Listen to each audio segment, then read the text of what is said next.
You are Locked On Ole Miss, your daily podcast on the Ole Miss Rebels. Part of the Locked On Podcast Network, your team every day.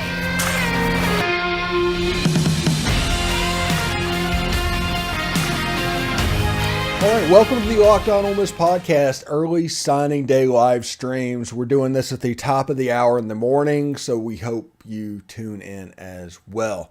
We're talking about individual players throughout the day. You can have your say in the chat, so it should be a lot of fun. We're here for about 15, 16, 20 minutes, somewhere in there, and we're going to do this at the top of the next hour as well.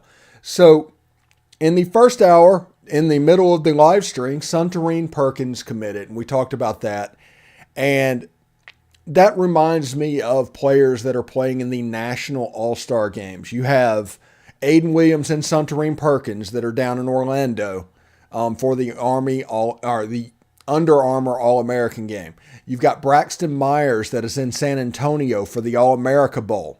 Used to be the U.S. Army game. And you got Kedrick Reescano that is at the Polynesian Bowl. So those are four players that I know of right off bat. So if you know of anybody else, just throw them in the chat as well. If I missed that, I apologize. But that is where I'm up to right now. Right now I'm trying to get credentialed and everything to cover Suntarine and Aiden down in Orlando and do some TikToks, do some neat things with that, and preferably an interview with both of them. That is the goal. So should be really fun there. Now, let's talk about Kedrick Reescano. And he is with Suntarine Perkins and Aiden Williams signing today. He kind of gets drowned out. Jamarius Brown as well. Kedrick Reescano is really good. He's a borderline top 100 player and a running back. And if you look at his film, the first thing that jumps out at you is his lateral movement. It's real similar to Quinshawn. Now, Kedrick is a 6 foot, 205 pound running back out of New Caney, Texas. Quinshawn Judkins, just an absolute horse. He's a different dude. But lateral quickness is something that you're seeing as a theme between Ole Miss's running backs. The lateral running ability is going to be important for what they're trying to do. And as you saw with Quinshawn Judkins, a lot of his success goes from like being able to change that angle or move a foot one way or the other to avoid a solid contact to where he could break a tackle. So that is something I'm really excited about with Kedrick Reescano. I'm really excited to watch him play next year. Quinshawn Judkins, him, and hey, we haven't heard one way or another from Zach Evans. Although after the bowl game, I assume we're going to have another round of people leaving. James Mendoza said, is there any chance we keep Luke or do we find some other backup quarterback? My theory on the backup quarterback is they probably are going to try and convince Kincaid Dent to stay another year. I think he has another year of eligibility. With this COVID year, it's confusing to me. If I'm wrong, I apologize. But I think they're going to try and prove him. They could always essentially take Luke Altmaier out of the portal, but I don't think Luke wants to carry a clipboard for a year. He's been through this. I think Luke is going to start over, clean break, and let it happen. Now, in the transfer portal, this is my thoughts on the quarterback position in the transfer portal. To me, you have two options. You can either get a body to hold a clipboard for a year, and in case of an emergency quarterback, or you can find a project for 3 years and hope that you can build him up to where he can at least back up Walker White a year, and that competition can happen after multiple years in the system. That is the two options that I think are going on right now in the portal. Like I said, they could keep Kincaid Dent and just roll the dice next year with Walker White. But if you look at what happened this year, I think they're going to have a backup plan for the future. You might see a situation where in 2024, they sign a kid like Walker White, and then they sign a 3-star kid that can essentially develop to hold the clipboard. But in case he's needed, he might be a higher ranking person. Are there any preferred walk-on quarterback serviceable as backups? I do not think so. Now, Ole Miss has some walk-ons. Ole Miss has walk-ons that are a little bit better than most places. And like when David Morris had to come in against Mississippi State, they're better than that. And that's not a shot at David or anything like that, but it's just the level of walk-on has gone up considerably in the last 20 years. But I don't think you want that guy playing a game. I think you want that guy to get as good as you can get and do what needs to be done. But if you're throwing a walk-on in at quarterback as a Power 5 school in the SEC, that is going to be problematic. This isn't Southern Miss. This isn't James Madison. That is the level where the preferred walk-on playing a game might be a place to go. My opinion is their whole goal was a resume line that they can hit the transfer portal in a couple of years and play at a North Alabama, play at an Austin Peay, something like that. That appears to be their level at the moment. But we'll see. I could be absolutely wrong. The question I would have is, why did they sign a preferred walk-on if they were good enough to be a scholarship player at this level? Maybe they wanted to try, and then I think they will reshuffle the deck as this moves further. That's my opinion anyway. So if you look at the big three in Mississippi, Jamarius Brown, Suntarine Perkins, Aiden Williams, all signed. Massive, absolutely massive. There's no other way you can put that other than how big of a deal that it actually is. When you add in the other All-Americans like Kedrick Reescano and Braxton Myers, it becomes a huge deal as well. And when you look at it right now, I just named half the signing class. This is a small signing class at this point. Now, there's two players that we're still waiting on. We're still waiting on Neil Avery, who somebody said in the chat last show that Maryland was making a strong push for, which I expect. He's a local kid. He's from Good Counsel. And Ahmad Brown out of Crisp County in Georgia has not signed. His LOI hasn't come in as well. So we're still waiting on them. And Caden Lee is announcing a little bit later on tonight. Now, I am probably going to wait to film the wrap-up show until after he announces, and we will talk about him as well. So I'm thinking somewhere around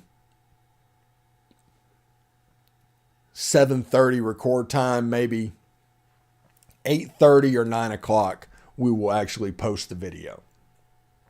And that will be the wrap-up show. Now, we need to talk about Bryson Sanders a little bit. Every time we talk about Bryson Sanders, something happens and my mind gets scattered and I move on to the next one. I am really, really excited about Bryson Sanders as an offensive lineman prospect. I think he can do all the stuff that Ole Miss needs him to do. He projects as an interior offensive lineman, but I think he's talented enough to play on the outside if he was given the opportunity. I think after what they did to NBA in the state championship game, Baylor School, that was a lot because of that offensive line running the ball. And the quarterback is 2024 Whit Muschamp. That's Will Muschamp's son, I believe. And we'll see exactly what happens. But I am really excited about Bryson Sanders as a potential offensive line candidate moving forward. Really, really like Brian. Now, let's talk about Bryson. Let's talk about Braxton. Let's talk about him in the All-American game. Let's talk about him at cornerback. We always talk that Ole Miss is trying to replace Miles Battle in the transfer portal, but maybe Braxton Myers is that guy. Maybe he can come in and play. Can Sanders play? Yes, I believe Sanders can, in fact, play center if he needs to. I've seen prospects from people that may even be putting him as a center prospect moving forward. But interior offensive line is where he is going to live, at least at the start, especially with two freshman tackles. We all know how recruiting services love tackles. They're in love with tackles. If you're an offensive lineman and you're a tackle, you're going to be higher than an offensive lineman and a guard. That's the way recruiting service works. Why? Because tackles are sexier and they want things that really pop, and everybody's concerned about tackles, so tackles get all the attention. not necessarily the interior players. That's the reason Caleb Warren was ranked as low as he was, coming out of a 1A school in Mississippi. He was a solid interior guard prospect, but it was hard to move the needle because he wasn't a tackle. I mean, just it is what it is, honestly. So we'll see exactly what he can do. But Braxton Myers at cornerback has a chance to be a fairly special player. Like I said, we're trying to replace Miles Battle back there instead of replacing DeAndre Prince. So you don't need a starter necessarily. You just want a really good player. And Ole Miss is in the transfer portal looking at John Saunders as 6'4" cornerback out of Miami, Ohio. And with that, almost the Miles Battle is a like-for-like type situation. So keep an eye on John Saunders. Keep an eye on the Texas A&M wide receiver, Chris Marshall. Keep an eye on, I think, Adari Halsey. Keep an eye on those guys. And Andre Carter, which I haven't heard much of lately, but I've heard earlier about. David Gibson says, we need more fans to join the collective. We may have more NIL money than 80% of colleges, but it's less than half of the SEC and only about a third of some programs. Yeah, the collective is a major deal. The Grove Collective, they need people. They're over 5,000 members. They honestly need to get that membership up to about 20,000 for Ole Miss to be significantly competitive, because Ole Miss doesn't have billionaires. Texas A&M has Texas oil money, so whenever they need to go back and get something, they're not on a tight budget like Ole Miss is. Ole Miss might have $10 million of NIL money, but that's what they have. Texas A&M might have $15 million in their NIL collective, but they can also go to a billionaire or two and ask for 10 or 15 more if that was necessary. Ole Miss doesn't have that luxury. So we need as many people to join the collective. It's going to have to be a true collective with Ole Miss to move forward as they go, because they can do it. It's just going to require that they do. Or situations like this Marcel Reed thing is going to keep happening. You're going to consistently get outbid because, like I said, Ole Miss can only go so high on a bid because they don't want to blow up the whole war chest over one player. They do want it spread out. The whole transfer portal would be destroyed if they overpaid on one player. So understand the reality going on right now at Ole Miss and in college football in general. Good point, David. All right. Now, I've talked about the big three. I've talked about Braxton Myers. I've talked about Bryson Sanders. And I want to talk a little bit about Skylar Mann. I talked about him in the first show just briefly, but I think he's an example of a player that benefits from the fact that we're really his system, if that makes sense at all. He's a little bit too little to be a linebacker. He's about 205 pounds. Now he'll grow to 215, but he is what it is. He's a little bit too slow to be a safety, so he's kind of an undersized linebacker. Now, that's the reason he's ranked where he is, because if you take him in a normal system and he's a linebacker, what will his frame take? How will it be supported? He can't play back in the secondary and he's not a linebacker. Where do you put him? Do you put him an athlete? What do you do? This is a problem that happens. And remember, in recruiting, for anybody that's going through it, system is everything. System is going to determine whether or not you're an NFL player or if you are a 4-year and done player or even less than that. If you're a 3-time transfer portal joiner like the quarterback that was at West Virginia last year, Jaden Daniels. I think, not Jaden Daniels. You know who I'm talking about. JT Daniels. That's who I'm trying to say. So he is a fit for what we do at box safety. And I say that as a singular person because I think Suntarine Perkins is going to fill the other side, and it's going to essentially make this 3-2-6 a 3-3-5. Now, they're not going to do anything differently. Schematically, it's going to be exactly the same. But you can see they're getting a little bit bigger to try and combat the physics problem that they have. You've seen multiple times during the season teams line up with multiple tight ends against a undersized edge that Ole Miss has and attack that area over and over and over again to great success. We need to figure out how to mold what we're doing 3-2-6 wise, because it's very good in the pass game. If you look at Bryce Young's numbers over the last 2 years, he threw for like 340 yards and maybe even a couple of picks. They did a really good job against him. But teams that have been patient and running the ball, and I give credit to Vanderbilt. Vanderbilt and Auburn, they're the ones that figured this out. And everybody started doing it, and they were going to do it until we stopped it, and we never stopped it. So we'll see exactly what happens. Colin Birchfield says, are we expecting any surprises today? The biggest surprise, I think, is potentially Caden Lee. I haven't heard if any of the other ones like Isaac Smith or Kelly Jones they've actually signed. Those would be the long shots. But the one that we have an actual surprise chance to get on signing day is probably Caden Lee.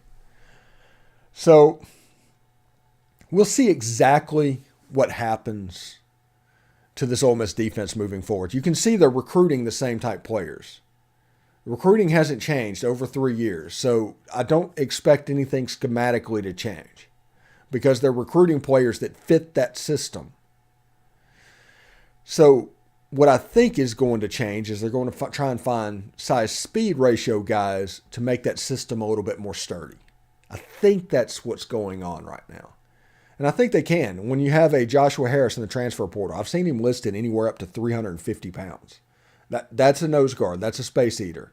That is an A-gap guy that you can kind of do things a little bit differently. Maybe even move J.J. Pegues outside some. And all of a sudden you got 300-pounders on the defensive line, and that is going to be a big situation for them. Anyway, this signing day so far has gone pretty well. Like I said, the only thing that is preventing this class from honestly being a top-level high school class was what happened the other day. We're not going to dwell on that because we're in the portal moving on about it. Because Suntarine Perkins, an all-timer in the state of Mississippi high school football player. Tony Connor, Marcus Dupree, N'Kobe Dean, that level, that conversation. Aiden Williams, any other year would be the top player in the state of Mississippi. And it wouldn't be particularly close. But since Perkins is in the state, all of a sudden Aiden drops down to number 2. And Jamarius Brown is just somebody that has grown and grown and grown. And I don't know if he's going to grow like J.J. Pegues into a 3 technique, or if we are looking at an undersized guy that defeats people with quickness. That is the real question. All right, we're going to come back in about an hour. Hopefully there's a little bit more news. We haven't heard from Neo Avery or Ahmad Brown. Those are 2 signees that we're waiting to come in. And tonight will be the Caden Lee announcement. I think he's announcing it like 6:30.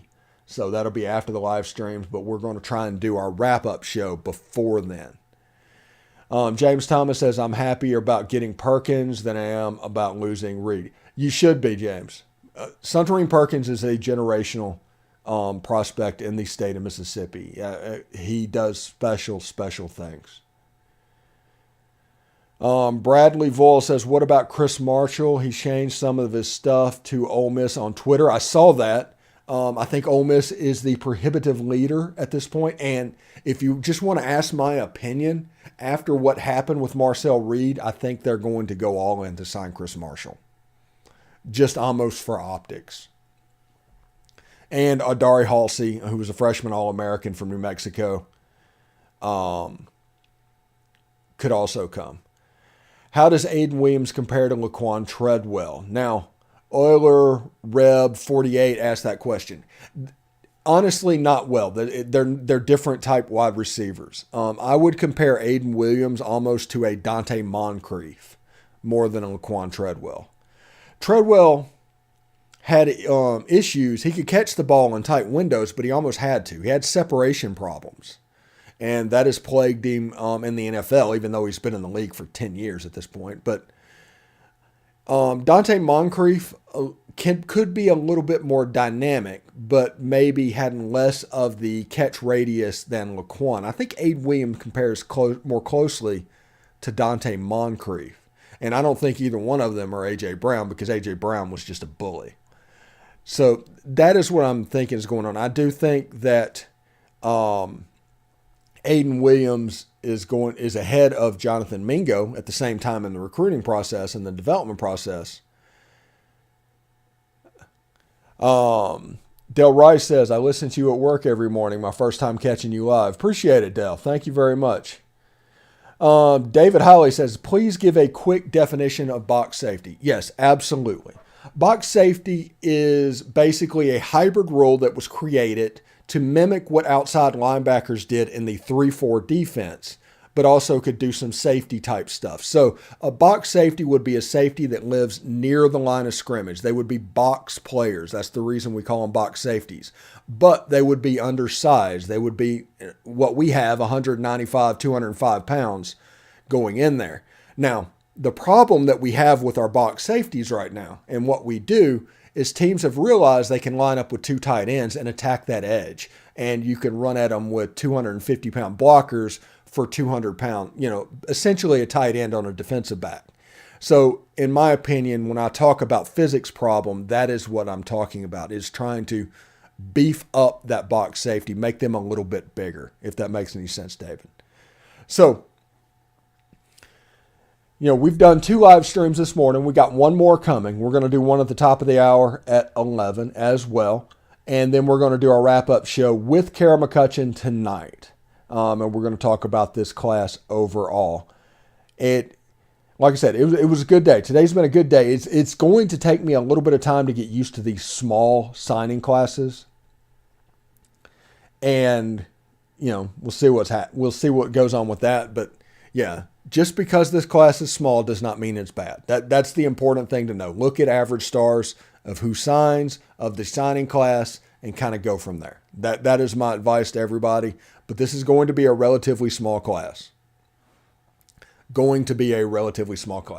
We will see you in about 40 minutes for our last live stream of the day. This has been a lot of fun, guys. Thank you very much. And we'll see what's going on. But anyway, this has been the second live stream of the Locked On Ole Miss podcast. Peace.